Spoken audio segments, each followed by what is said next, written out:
when you're hosting an event, whether you're a bride or you're hosting a birthday party or someone like me who hosts like large scale events, boundaries are so crucial and they really help not only set the tone for your gatherings, but just set you apart and make everyone or allow everyone to have fun, including yourself. So totally, so Yeah. important. Yeah, I love that. So, with that being said, let's jump into my first segment here, which is any crazy stories and then we're going to get into wedding hot takes. So, right off the bat, I know we were kind of talking and you said just like leading events, you kind of have you've seen different things, or you've seen it all just being at different things. So, do you have any like crazy stories that come off mind or anything you've like heard that you were kind of shocking or like, Oh my goodness. What's sticking out for me as an event host is I love to involve my audience in my gatherings as much as possible. Like, I don't like to stand on a stage all day and like talk at the audience. I've done that before and it was cool. You mm-hmm, know, it worked for everyone. They learned a lot, but it was just like,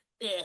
So over the last 6.5 years of doing these events with the small town social, I have really involved my audience, but you have to be cautious with that. So things like passing around the microphone and doing mm-hmm. group shares, and this you guys can totally apply to like wedding speeches and stuff too. Being so cautious about doing things like that. Like have a plan. Don't just like go free for all and start doing the group share or letting someone have the mic and do a speech because it can really get away from you. So there's not really one instance. I mean, it's happened loads of times for me, which is terrifying. Someone is like either too scared to talk or the microphone's pressed into their face and there's not much you can do Mm-hmm. about it, or they are nervous to start talking and then they talk and then they don't stop talking.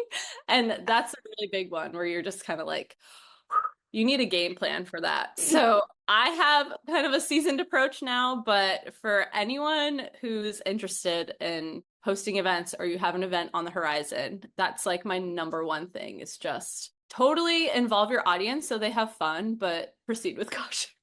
Yes. Oh my God. I'm so glad you said that because that was something I shared. I don't remember where I shared it now. It might have been in a story somewhere, but I was at a wedding once. I was a bridesmaid and last minute, I want to say it was like a few weeks before the wedding, she like brought on another bridesmaid. They had like a falling out and then became friends again. And the girl right off the bat was like, all right, I'm giving a speech. Like, didn't like wait to be asked, just told her I'm going to give a speech. And this bride was like so nice. And she was just like, oh, okay, like just accepted it. And after this bride or bridesmaid made her speech, she goes, anyone else have anything to say? Which I was just like, no. Lines started forming of like siblings Oh, of the bride and groom, cousins. Like we were sitting there for probably 30, 45 minutes just listening to these unplanned speeches. And they were like not, like there's certain things you say and don't say in a speech. And they were just saying everything. They were talking about like sibling fights growing up. They were talking about how they had a terrible falling out growing up and why they did. And it was just like, is this really? It was so bad. oh my gosh, that's like my nightmare.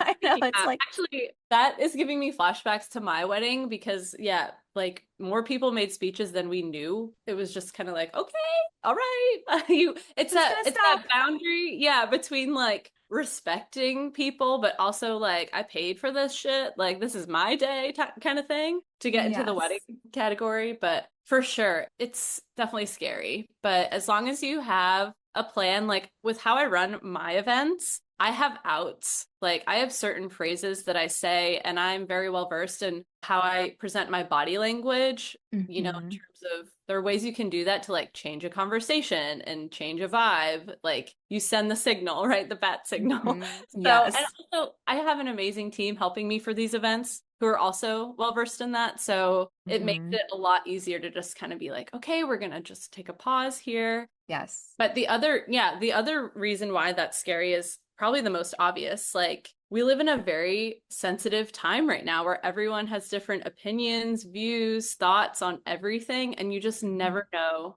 what someone's going to say. So, I'm not trying to scare everyone away from the group share because it is so powerful. Keep doing them. Just have an anchor. Just keep Hmm. people focused. Even, I mean, seriously, for any event, you can do this. So for weddings, keep it positive, keep it light, focus on one thing, one memory, Don't go down the rabbit hole Hmm. of the things. And the same goes for more of a life business related event like what I do. So, Yeah. And I want to get to hot topics in just a second, but what you just said too reminded me of this thing I saw when you said there's so many things going on. Like we're very opinionated, right? I saw this TikTok where someone was sharing, and again, I don't know what things I should say or not say yet, but where in the bride's father of the bride speech, he talked about the election and how he was so happy and came out wearing a hat. And I was just like, no. no, no, no. And I guess she had feelings that he was going to do this and was like, do not do it. So she had already told him, do not do it. And he still did it. And he made this about the election and not about her wedding, which I was like, come on. Like, no. Mm-mm. Oh my Yeah, gosh. So, that hurts. That hurts. That hurts a lot. Oh. yeah. So that being said, let's jump into some wedding hot takes. So I'm going to ask you a couple questions here that are labeled as some kind of hot takes and tell me what you think. Okay, let's see. What is one wedding trend that you think needs to be retired for good and why? Oh my gosh. I think, oh, am I gonna get canceled for saying this? I think it's like the elaborate aisle stuff. Like, Mm, can we just get down the aisle? Like, does it have to be like an elaborate dance thing or like, I like think yeah, choreography like dance or something. yeah, and maybe those are already over. I haven't seen them in a while, but I just remember there was a time when they were like the thing. And I don't know, how long have I been married?